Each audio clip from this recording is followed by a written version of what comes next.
नमस्कार दोस्तों। कहते हैं दुनिया में हर कोई इंसान अकेला आया है और अकेला ही जाएगा।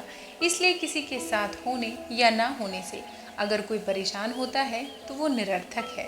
पर इसके साथ ही एक अकाट्य सत्य ये भी है कि इस संसार में रहते हुए चाहे व्यक्ति कितना भी अकेला क्यों ना हो, लेकिन भगवान का साथ होना या उनके कोप का भाजन बनना बहुत मायने रखता है।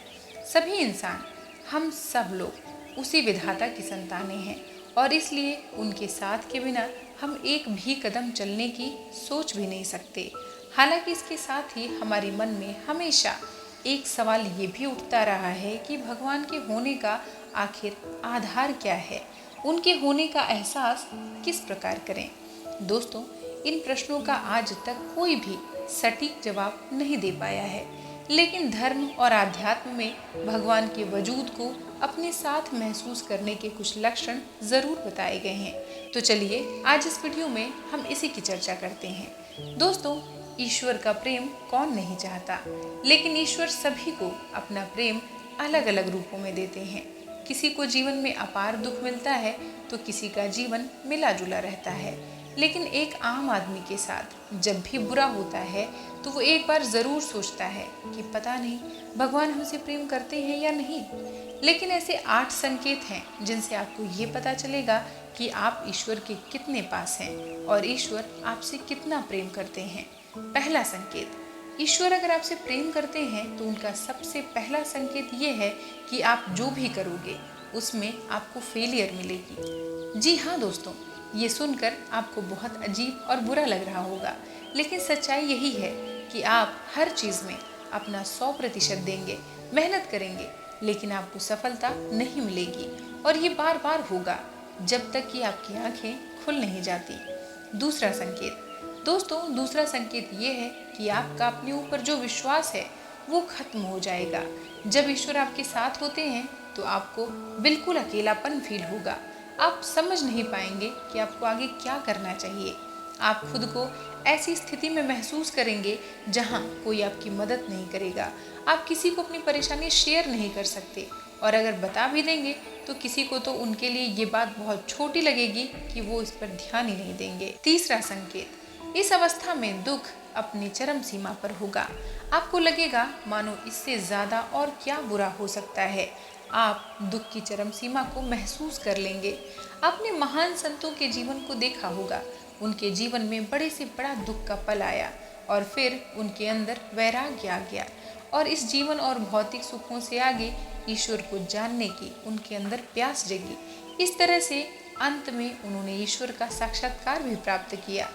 इन दुखों से इंसान टूट तो जाता है, लेकिन इन्हीं दुखों से उसमें ईश्वर के प्रति प्रेम भी विकसित होता है।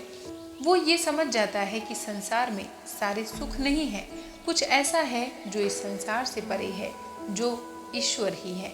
ईश्वर सबसे पहले हमें हारना ही सिखाते हैं, क्योंकि जब तक आप हार को नहीं समझते तब तक आप जीत को भी नहीं समझ सकते। चौथा संकेत, जब आपकी सारी उम्मीदें टूट जाएंगी तब आपके अंदर एक इनर सर्च शुरू होगी। इससे आप खुद को ही परखेंगे। आप अपने अंदर की खामियों को जड़ से समझने का प्रयास करेंगे। जो कुछ भी खो गया है या जिसमें भी आप विफल हो गए हैं, आप उसका कारण ढूंढेंगे। आप खुद से सवाल करेंगे और यही वो वक्त होता है जब आप अपनी अंतरात्मा से जुड़ने लग जाते हैं और आपके जीवन में एक नया बदलाव आता है। पांचवा संकेत, इस अवस्था में आपके चरित्र में बदलाव होगा। जब आप खुद से लड़ने लगते हैं तब आप अपनी खामियों को, अपनी कमियों को समझने लगते हैं। इससे आप खुद को बदलना और तराशना भी शुरू करने लगते हैं। इससे आप पहले से अधिक शांत, स्थिर, चीज़ों को गहराई से देखने वाला बनने लगते हैं। जब भी हम ईश्वर की राह में जाने लगते हैं तो सबसे पहले हमारे अंदर परिवर्तन आता है। जब तक हम ईश्वर के गुणों को नहीं समझेंगे तब तक हम ईश्वर और उनके प्रेम को भी समझ नहीं सकते। इसलिए ईश्वर हमारे अंदर बदलाव लाते हैं। हमें उनकी भाषा को सीखना और समझना चाहिए, चाहे वो दुख हो या किसी और जरिए से हमारे जीवन में आ रही कोई भी सिचुएशन। छठा संकेत, इस अवस्था में आप किसी भी चीज़ में हार जीत का अनुभव नहीं करेंगे। ये वो वक्त होगा जब आप बदल चुके हैं, आपके अंदर बदलाव आ रहा है। आपका नज़रिया जीवन के प्रति बदलता जाएगा। जिससे बाहर घट रही घटनाओं का असर भी आपके अंदर बहुत कम होगा। बाहर संसार में होने वाली हर घटना को आप एक नाटक की तरह देखने लगेंगे, न कि एक वास्तविकता के रूप में। आपके अंदर साक्षी भाव आ जाएगा, यानी आपको ये लगेगा कि ये संसार एक रंगमंच है और हम सब यहाँ पर आए हुए अपना अपना किरदार अदा करने वाले पात्र हैं। सातवां संकेत, जब आपको ये महसूस होने लगेगा कि आप ईश्वर के बहुत निकट हैं, तभी आपको सबसे बड़ा झटका लगेगा। ये ईश्वर की सबसे बड़ी और कड़ी परीक्षा होती है। यही आपके विश्वास, आपकी बुद्धि, हर चीज तोली जाएगी। जो कुछ भी आपने अभी तक अपनी यात्रा और साधना से सीखा है, इस वक्त आपके जीवन में तमाम परेशानियां, दुख या इतना सुख, इतना ऐशो आराम आ जाएगा, आपको लगने लगेगा कि ईश्वर तो कुछ भी नहीं, वो केवल एक झूठ है, एक छलावा है। इस समय सबसे अधिक काम धैर्य का होता है। अगर आप इस समय अपने पद से, अपने मार्ग से विचलित नहीं हुए, तो आठवें संकेत के रूप में ईश्वर या तो खुद आपके समक्ष प्रस्तुत हो जाते हैं या फिर किसी और रूप में। आठवां संकेत दोस्तों, यही है वो सबसे अंतिम और महत्वपूर्ण संकेत। आठवां संकेत ऐसा होता है जिसे शब्दों में व्यक्त नहीं किया जा सकता।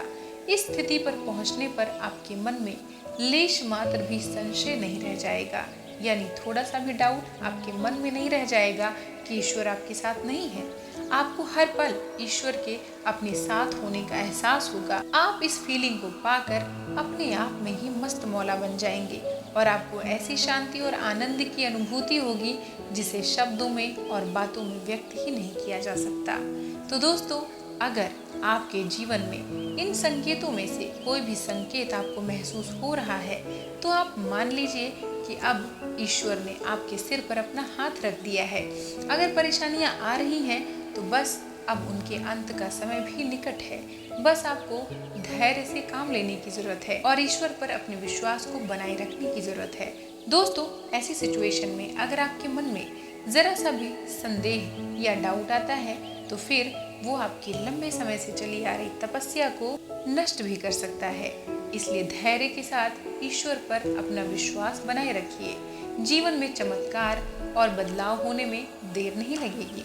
तो आशा है ये वीडियो आपको पसंद आई होगी।